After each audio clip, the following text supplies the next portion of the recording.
সিপিআইএমের পক্ষে চন্দন চট্টোপাধ্যায়। এতক্ষণ আলোচনা হচ্ছে ইডি এবং সিবিআইয়ের নাম একবারও কেউ বললো না। না, আমার তো খুব জানতে ইচ্ছা করছে যে ইডি সিবিআইয়ের নাম ছাড়া এটা রাজনৈতিক আলোচনা হচ্ছে, কি করবো বলুন। অনেক দিন আগে মজরু সুলতানপুরি সিআইডি বলে একটা সিনেমায় গান গিয়েছিলেন। সিনেমার গানটা বেশ বিখ্যাত হয়েছিল তার সুরে, যে কहीं पे নিগাহে कहीं पे নিশানা। এই এসআইআর নিয়ে যে বিতর্ক চলছে তা তো আসলে कहीं पे নিগাহে कहीं पे নিশানা।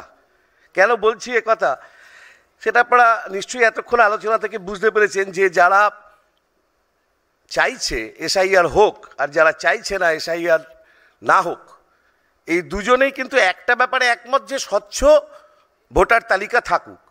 দেশের সব মানুষ চান স্বচ্ছ ভোটার তালিকা থাকুক। জনগণনা হলো না 2011 পর 2021 পর্যন্ত, এত ভারতবর্ষের সরকারের কাজের চাপ, জনগণনা হলো না, কিন্তু এসআইআর করতে হবে, এতটাই জরুরি এসআইআরটা ঠিক এই মুহূর্তে। আসলে একটা আতঙ্ক তৈরি করা ছাড়া আর দ্বিতীয় কোনো কাজ নেই। জনগণনা বা জাতগণনা করে নিলে পরিষ্কার বোঝা যেত কোন অংশের কোথায় কত মানুষ আছেন, কত মানুষ বাস করেন, কে বেড়েছে কে কমেছে।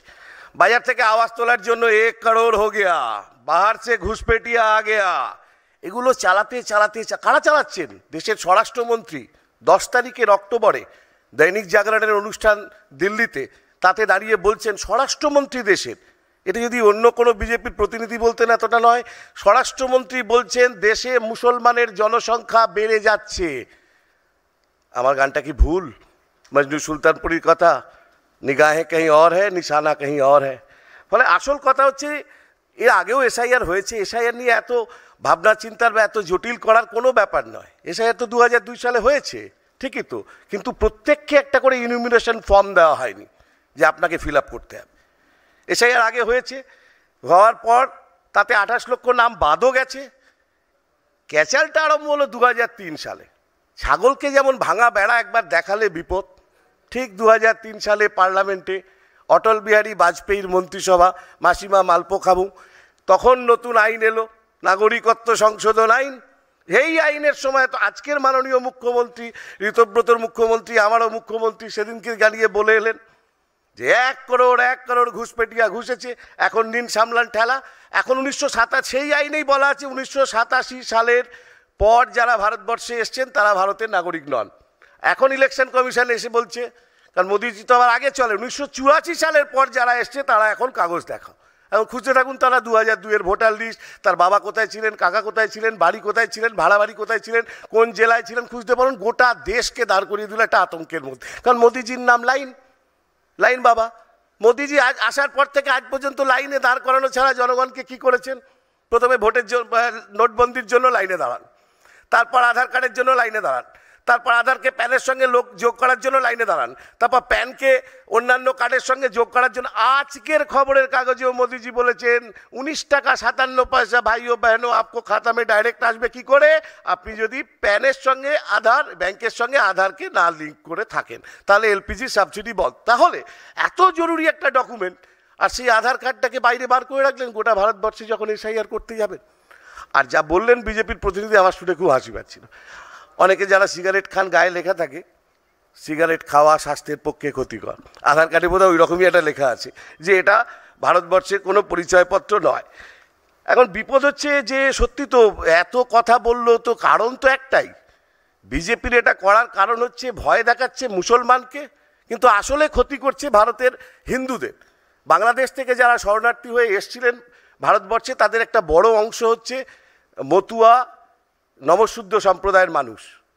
তাহলে একদিকে মুসলমান খোঁজার নাম করে আসলে হিন্দুকে যেভাবে আসামি করা হয়েছে, হিন্দুদেরকে বার করে দেওয়া হচ্ছে সেখান থেকে, আর ঠিক উল্টো দিকে আরেকটা কোম্পানি খুলে রেখে দিয়েছে, সিএ এর ক্যাম্প হচ্ছে, চলে আসুন বিজেপির দিকে ভোট দিন।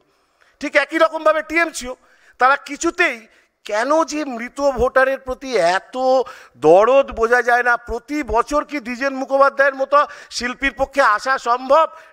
খেলা হবে গান গাওয়ার জন্য সল্টলেকে প্রত্যেক বছর আসবেন? তাহলে আমাদের খুব পরিষ্কার কথা যে আপনি মৃত ভোটার বাদের জন্য এত অপেক্ষা করছিলেন কেন? বিজেপির প্রতিনিধি দাঁড়িয়ে দাঁড়িয়ে বললেন যে এটা অনগোয়িং প্রসেস। কেন করেননি এতদিন মৃত ভোটার বাদ? পশ্চিমবাংলায় এতগুলো ভোট হয়ে গেল, মৃত ভোটাররা এসে ভোট দিয়ে যাচ্ছে, খেলা হবে। 2, বিজেপি বাঁচতে বসেছে, কে হিন্দু কে মুসলমান, কি দরকার? বাঁচার কি দরকার? যারা 2002 সালকে কে বেছে নিল? আগের এসআইআরে তো 2002 সাল ছিল না। 2002 সালকে বেঞ্চমার্ক হিসেবে কেন বেছে নিলেন? ফলে পরিষ্কার কথা হচ্ছে, আতঙ্ক আর ভয় সৃষ্টি করে দুটো সম্প্রদায়ের ভোটের মেরুকরণ করার জন্যই এরা দুজনের এই কল আর এই ফন্দিটা কেটেছেন। কিন্তু আসল ব্যাপারটা কি চাপা দিতে এটা করছেন আপনি বুঝুন। 100 দিনের কাজ নিয়ে সম্প্রতি সুপ্রিম কোর্ট একটি রায় দিয়েছে। তৃণমূল কংগ্রেস দিল্লি গেছিল 2023 সালে, তারপর বলেছিল লড়কে লেঙ্গা পাকিস্তান, কিচ্ছু করেনি। কোর্টে যেতে হলো ক্ষেত মজুর সংগঠনকে, আর সেই ডেভিলস অ্যাডভোকেটের নাম বিকাশ রঞ্জন ভট্টাচার্য, যাকে এটা সুপ্রিম কোর্ট থেকে হাইকোর্ট থেকে করে আনতে হলো। 100 দিনের টাকা আটকে রাখা যাবে না, গরিব মানুষকে টাকা দিতে হবে। একই তো, ওষুধে না খাউঙ্গা না খানে দুঙ্গা। কে গেছিল কোর্টে? সিপিআইএম পার্টি গেছিল কোর্টে, সুপ্রিম কোর্টে। যখন গিয়ে দেখা গেল ইলেকট্রাল বন্ডে মোদিজি নিজে 600 নিয়েছেন ওষুধ কোম্পানির থেকে, আপনি আমি গ্যাসের ওষুধের দাম 14 টাকা করে খেয়েছি, আর এখানে দিদিকেও দিয়েছেন, টিএমসিও পেয়েছে 335 কোটি টাকা।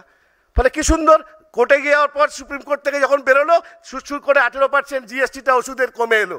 সাধারণ মানুষের খেটে খাওয়ার যন্ত্রণা, গরিব মানুষের কাগজ সব সময় থাকে না।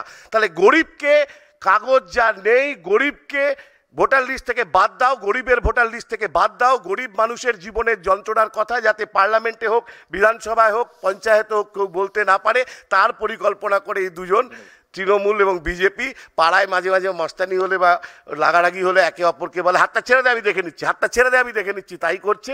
আসলে কিন্তু এসআইআর এমন একটা প্রসেস, যে প্রসেসের মধ্যে গেলে আপনার 2002-এর যদি নাম থাকে, সেই নামের পর আপনার কি কি, তারপরে অনেকগুলো ভোট গেছে, যারা অনেকে ভোট দিয়েছেন তাদের নামকে আপনি বাদ দেবেন কি করে? তারা তো ভোট দিয়ে মুখ্যমন্ত্রী করেছেন, প্রধানমন্ত্রী করেছেন, পঞ্চায়েত প্রধান করেছেন। ফলে এসআইআর আতঙ্ক তৈরির জন্য সৃষ্টি করা হচ্ছে। সেই জন্যই কहीं पे निगाह है कहीं पे निशान।